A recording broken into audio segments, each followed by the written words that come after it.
जय माता दी दोस्तों, शुभ तिथि शुभ समय। तो जैसा कि दोस्तों नवरात्र हमारा सकुशल बहुत अच्छे से माता रानी का पूजन अर्चन 9 दिन तक उनके स्वरूपों का भिन्न भिन्न प्रकार से प्रसन्न करने के लिए भोग प्रसाद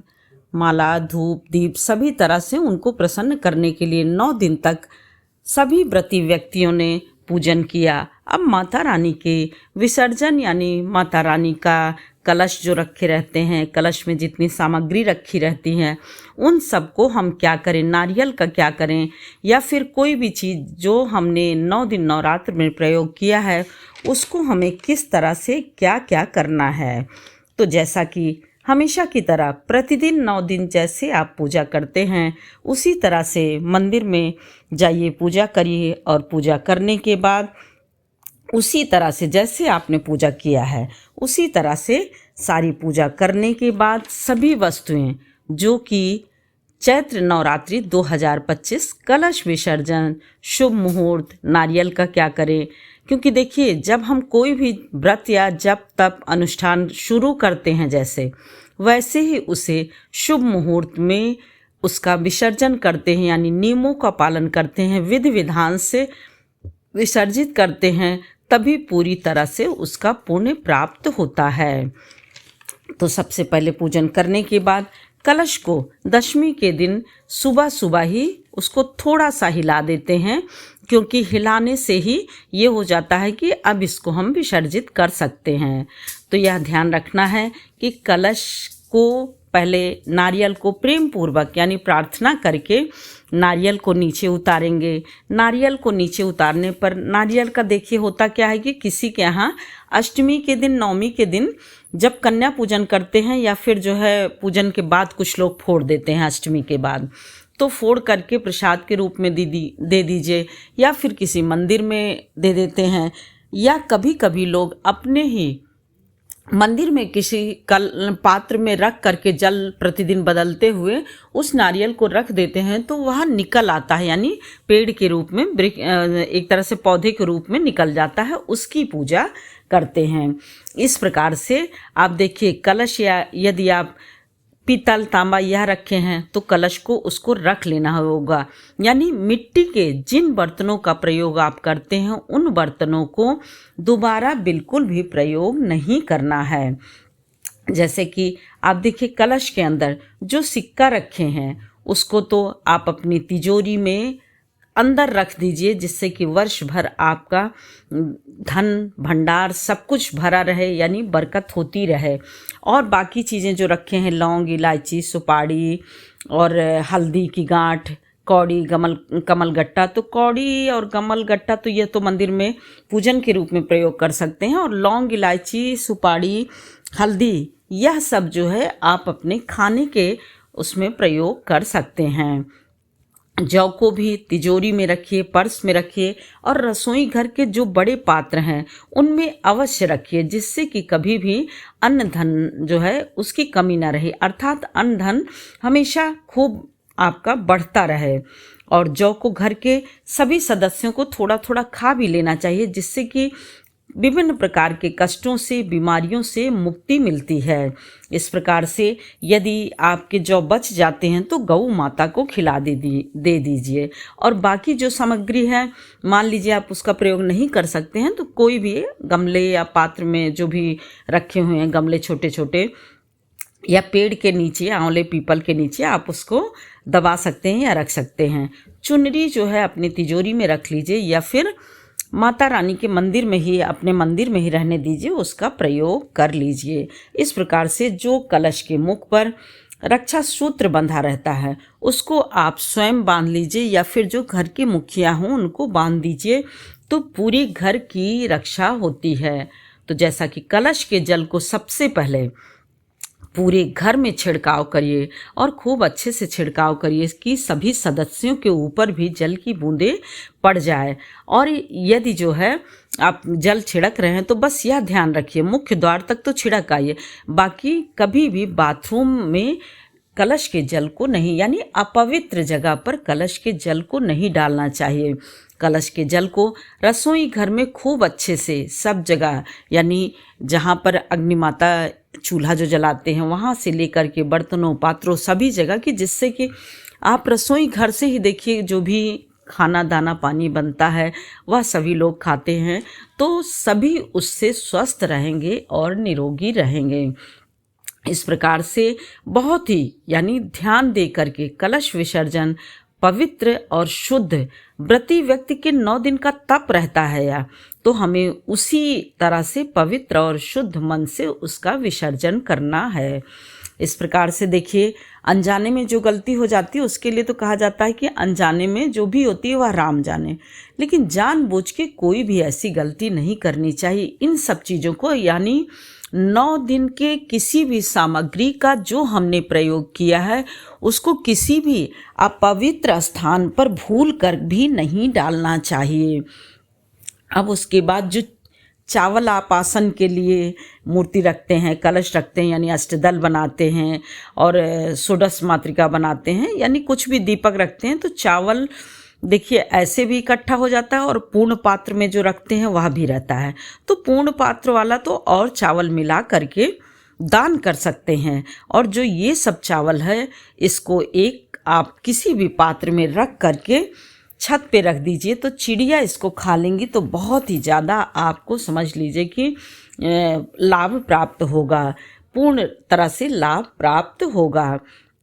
इस प्रकार से कलश के अंदर रखी हुई सामग्री चावल इन सबको बहुत ही प्रेम पूर्वक और अपने लिए शुभकारी कार्यों के लिए यह कार्य हमें जरूर करना चाहिए, यानी उसका ध्यान, उसकी पवित्रता का ध्यान अवश्य रखना चाहिए। जिस प्रकार से देखिए, हम माता रानी आती हैं तो स्वागत में ये सारी सामग्री इकट्ठा करते हैं, उनको प्रेम पूर्वक बहुत ही प्यार से जहाँ जो व्यवस्थित करके रखना रहता है चौकी पे वहाँ रखते हैं, 9 दिन पूजन करते हैं। तो हमें इन सामग्रियों को यानी इन सामग्रियों में हमारी तप और तपस्या जुड़ी हुई है, तो इन सामग्रियों को अपने शुभ कार्यों और कल्याणकारी के लिए ही प्रयोग करें, अर्थात पवित्र स्थानों पर ही इनका उपयोग करें। और माता रानी को जैसे हमने स्वागत किया था उसी तरह से देखिए, माता रानी की मूर्ति भी यदि मान लीजिए कि मिट्टी की उसकी रखते हैं कोई तब तो प्रवाहित कर दीजिए। उसी तरह से मिट्टी का कलश भी है और भी चीज़ें हैं, जौ हैं, यदि बचे हैं तो यह सब आप प्रवाहित कर सकते हैं। और यदि फोटो है या पीतल या तांबे उसकी मूर्ति है तो वह मूर्ति हमारे मंदिर में सदैव के लिए रखी रहेगी, जो कि सुख समृद्धि कल्याण को बढ़ाने वाली होगी 9 दिन तक। और हमेशा की तरह कभी भी जो है जो 9 दिन का व्रत रखते हैं उन्हें हमेशा दशमी के दिन ही चौकी हटानी चाहिए। बस दशमी के दिन उन्हें शुभ मुहूर्त का ध्यान देना है और राहु काल का विशेष रूप से ध्यान रखना है कि राहु काल में भूल करके भी माँ की चौकी ना हटाएं, क्योंकि राहु काल में कोई भी शुभ कार्य नहीं किया जाता है। इस प्रकार से जो अष्टमी नवमी को हटा देते हैं वो तो नवरात्र के अंदर ही रहता है, कन्या खिलाने के बाद हटा देते हैं, परंतु जो 9 दिन का पूरा रूप से व्रत रह करके यानी राम नवमी तक रह करके दशमी के दिन यानी विसर्जन करते हैं, कलश वो करते हैं सभी चीज़ों को, तो यह हमें ध्यान रखना चाहिए कि वह राहु काल में बिल्कुल भी भूल करके ना हो।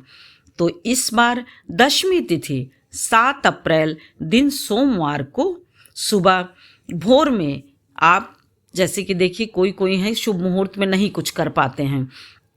तो आप सुबह राहु काल के लगने से पहले ही आप या तो कर लीजिए। अब यह है कि राहु काल का समय भी ध्यान देना होगा, तो देखिए सोमवार को सबसे पहले शुभ मुहूर्त 9:02 से शुरू है और दोपहर 12:55 तक रहेगा। इस दौरान आप अपने कलश का विसर्जन करें और सारी चीज़ों को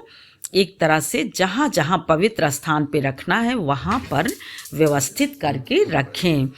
यह तिथि सोमवार को दशमी तिथि जो है रात्रि 8 बजे तक रहेगी, तो यह तो ठीक है, परंतु हमें 9 बजे से लेकर के 12:55 तक के बीच में ही रखना है। और शाम के समय देखिए पुष्य नक्षत्र जो है आपका 6:26 तक रहेगा। अब वहीं पर देखिए कि शुभ मुहूर्त तो है, परंतु राहु काल का समय जो 7 बजे से 9 बजे तक का है उस बीच हमें कलश भूल करके भी नहीं हटाना है, विसर्जित नहीं करना है। कलश के जल को तुलसी माता के क्यारे के अलावा छोड़कर, तुलसी माता के गमले के अलावा छोड़ करके आप किसी भी अपने गमले में डाल सकते हैं, क्योंकि गमले में जो भी पेड़ पौधा फूल पत्ती लगाए हैं, यदि यह जल पड़ेगा तो वह और भी ज़्यादा उन्नति करेगा, बढ़ेगा और आपको भी कल्याणकारी रहेगा। अब तुलसी में इसलिए नहीं डाला जाता है क्योंकि माता रानी को तुलसी नहीं चढ़ती है, इसीलिए खूब बहुत ही प्यार से ध्यान से। अब जनेऊ रह गई, जनेऊ जो है अपने घर के स्वामी को दे दीजिए, वह धारण कर लें। और रक्षा सूत्र जो है अभी जैसा कि हमने बताया, या तो मुखिया या तो फिर आप स्वयं बांध लीजिए। और राहु काल में इन सब चीज़ों से बिल्कुल बचना चाहिए। तो जो 9 दिन व्रत रहते हैं वह पंडित जी से ज़रूर पता कर ले कि राहु काल कब से कब तक है। और नहीं तो फिर यदि राहु काल में नहीं कर पाते हैं तो सुबह 6:15 से लेकर के 7:25 तक, यानी राहु काल शुरू होने के पहले तक आप विसर्जन कर लीजिए, विधि विधान से पूजन कर लीजिए। उस समय भी नारियल को जो जैसे करना हो, इस प्रकार से यह सब करके आप जो है अपने नवरात्र को बहुत ही ज़्यादा पुण्य प्रदान करने वाला, फल प्राप्त करने वाला, माता के आशीष वाला, यानी माता रानी का आशीर्वाद आपको पूर्ण रूप से प्राप्त हो सकता है। तो स्वयं के साथ साथ अपने घर के भी सदस्यों का ध्यान दीजिए और इन सब चीज़ों को बहुत ही प्यार से सब चीज़ें करिए। और अब अखंड ज्योति की बात है, तो अखंड ज्योति जितना आपने उसमें घी डाला है वह जो है आप जलने दीजिए, जब तक जल जाए तब तक जलने दीजिए। जब वह यानी बंद हो जाता है, घी खत्म हो जाता है, तो फिर उसका थोड़ा बहुत भी घी जो बचा हो आपके शरीर में, यदि मान लीजिए कहीं दर्द है, पीड़ा है, उसको लगा लेते हैं तो वह बहुत ही आराम देता है। और पीतल की अखंड ज्योति है तो आप फिर से उसको धुल के रख लीजिए। यानी जो भी मिट्टी के बर्तन हैं तो उसको तो विसर्जित करना है, बाकी और किसी धातु के हैं तो उनको बिल्कुल भी विसर्जित नहीं करना है, वह चाहे कोई भी चीज़ हो या फिर कोई भी सामग्री हो। इस प्रकार से नवरात्र के पूर्ण जितने भी हैं उसको पूर्ण रूप से प्राप्त करें। जय माता दी दोस्तों, फिर मिलते हैं एक और नई जानकारी के साथ। तब तक के लिए लाइक करिए, सब्सक्राइब करिए और बेल बटन ज़रूर प्रेस करिए, जिससे कि नोटिफिकेशन सबसे पहले आपके पास पहुंचे। और यदि यह जरा भी सहायक हो तो कृपया शेयर करना बिल्कुल भी ना भूलें, क्योंकि आपके एक लाइक कमेंट शेयर करने से ही हमारे मनोबल बढ़ते हैं और हमें आगे बढ़ने का रास्ता प्राप्त होता है। शुभ नवरात्रि, शुभ रामनवमी।